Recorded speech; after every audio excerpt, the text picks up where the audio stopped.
Hello chess lovers and welcome to Chess Insight.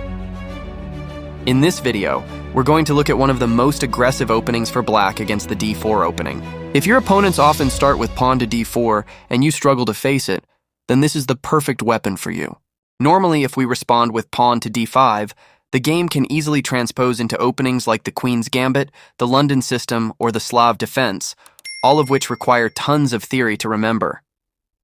That's why when white opens with pawn to d4, we can strike back with pawn to e5. Here we willingly sacrifice a pawn to create a wave of beautiful and deadly attacking chances. This opening is called the England Gambit. The most common and indeed best response for white is to accept the gambit with pawn takes pawn.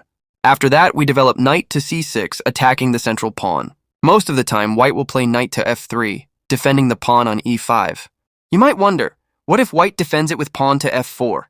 Well, that move is inaccurate since it weakens the kingside structure. The whole point of starting with pawn to d4 is to quickly develop the queenside pieces, so pushing the f-pawn early creates unnecessary weaknesses, especially an isolated pawn on the e-file. That move would only make sense in an e4 opening, not in a d4 setup. That's why knight to f3 remains the best choice for white. Now we bring our queen to e7, adding more pressure to the e5 pawn. If white protects it with bishop to f4, then we can respond with queen to b4 check, which simultaneously attacks the bishop on f4.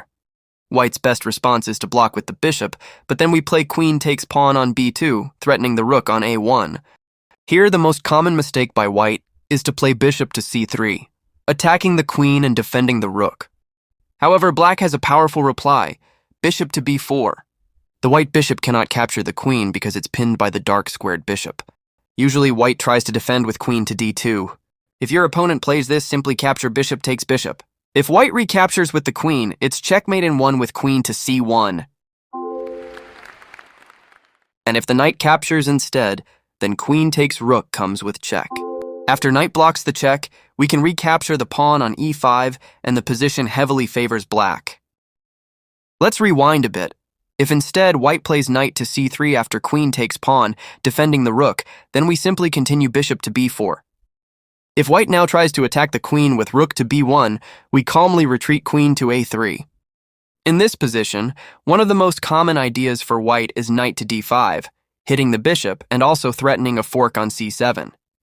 No need to panic, just slide the bishop back to a5, both avoiding the attack and defending the pawn. If white trades bishops, we recapture with check, attacking the knight on d5. White's queen will likely block, and we exchange queens. After the knight recaptures, we drop back to d8 to guard our pawn. At this point, the position is equal, but notice how white now has two weak pawns on the queen side and doubled pawns on the e-file, giving black long-term structural advantages, even though black cannot castle anymore. Now what if after queen check on b4? White blocks with knight to c3 instead of bishop. At first glance, it seems like a better defense. But after queen takes bishop, white gets a tempting idea. Knight to d5, attacking the queen on f4, and also threatening rook fork on c7. Still no worries, we calmly play queen to e4. Seeing this, white will likely go knight takes pawn. We move king to d8, then white captures the rook.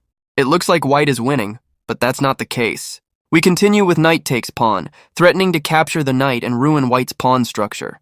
White will usually trade knights, and after queen recaptures, the pawn on b2 is under attack.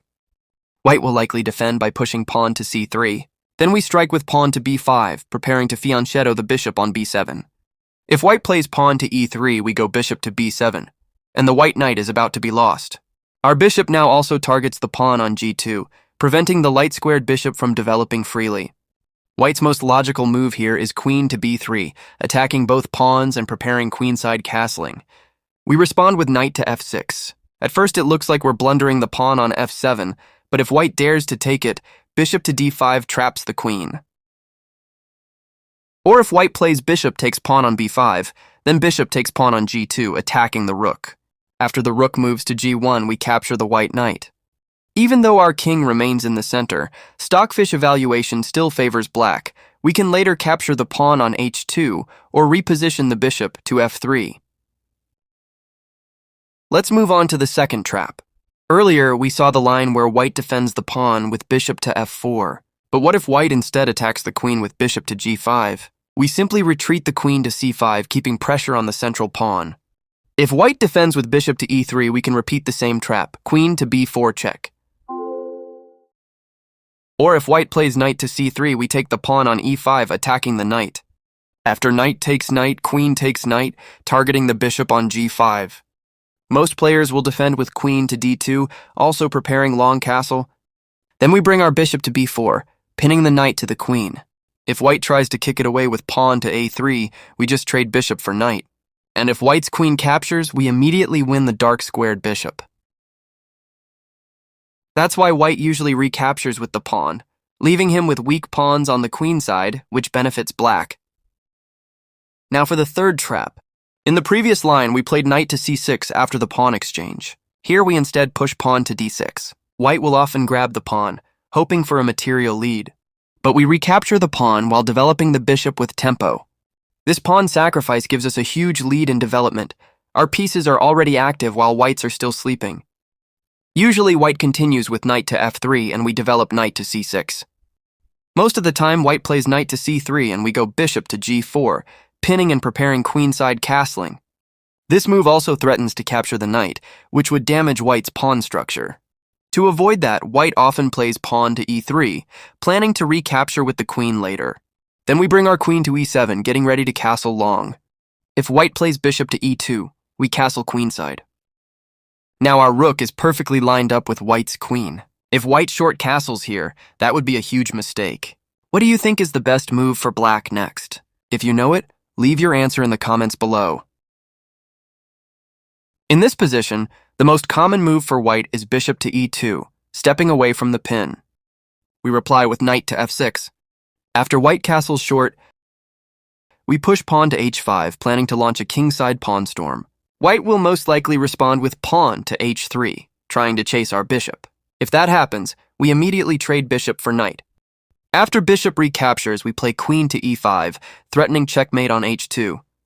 The only defense is pawn to g3. Then we continue pawn to h4, adding more pressure. White is in big trouble here. If pawn captures pawn, it's instant checkmate with queen to h2. Or if white plays knight to e2 to defend, we simply take on g3. After white recaptures, rook takes pawn, and white's king is completely exposed. Black is clearly dominating. And finally, the fourth trap. What if white declines the gambit and doesn't capture on e5, instead playing knight to f3? In that case, we go knight to c6, adding pressure on the center. Most players will play bishop to f4 to reinforce their pawn. Then we bring our bishop to g4, threatening to eliminate the knight on f3. Once that knight is gone, the pawn on e5 will fall. So white's best move here is pawn takes pawn. Now, instead of recapturing right away, we play queen to f6, attacking both the bishop and the weak pawn on b2. White has two options here. First, pushing pawn to d7 check. But that's harmless. We simply capture it with the bishop. The second and most common is queen to c1, defending both the bishop and the pawn on b2. After that, we recapture the pawn on d6, developing our bishop with tempo. If bishop takes bishop, we recapture with the queen. From here, we can easily castle long and continue the attack. Alright, chess lovers. Those are some of the most dangerous traps in the England Gambit. I hope this video helps you understand how to play this opening more effectively. Thanks for watching, and don't forget to like, share, comment, and subscribe. See you again in the next chess analysis video.